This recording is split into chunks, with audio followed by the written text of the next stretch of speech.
ঘন জঙ্গলের গভীরে এমন একটি শহর লুকিয়ে ছিল যেটার অস্তিত্বই মানুষ ভুলে গিয়েছিল। কিন্তু একদিন হঠাৎ সেটি আবিষ্কার হওয়ার পর পুরো পৃথিবী অবাক হয়ে যায়। জঙ্গলের ভেতরে পাওয়া গেল হারিয়ে যাওয়া শহর। দক্ষিণ আমেরিকার গভীর জঙ্গলে বহু বছর ধরে একটি রহস্যময় হারানো শহরের গল্প শোনা যেত। অনেকে এটিকে বলতো লস্ট সিটি। কেউ বিশ্বাস করত এটি শুধু কল্পকাহিনী। কিন্তু গবেষকরা যখন জঙ্গলের গভীরে অনুসন্ধান শুরু করেন, তখন তারা অবিশ্বাস্য কিছু খুঁজে পান।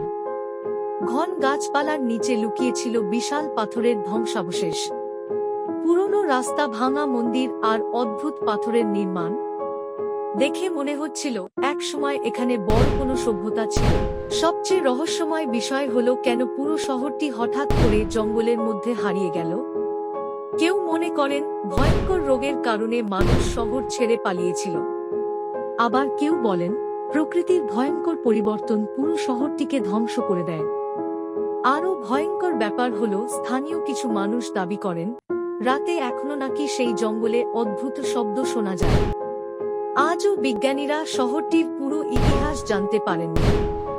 আর জঙ্গলের অন্ধকারের নিচে রহস্যময় সেই হারানো শহর এখনো নীরবে দাঁড়িয়ে আছে। এন্ডিং, আপনি কি বিশ্বাস করেন পৃথিবীতে এখনো এমন হারিয়ে যাওয়া শহর লুকিয়ে আছে? কমেন্টে জানান। আর এমন রহস্যময় ভিডিও পেতে সাবস্ক্রাইব করে পাশে থাকুন।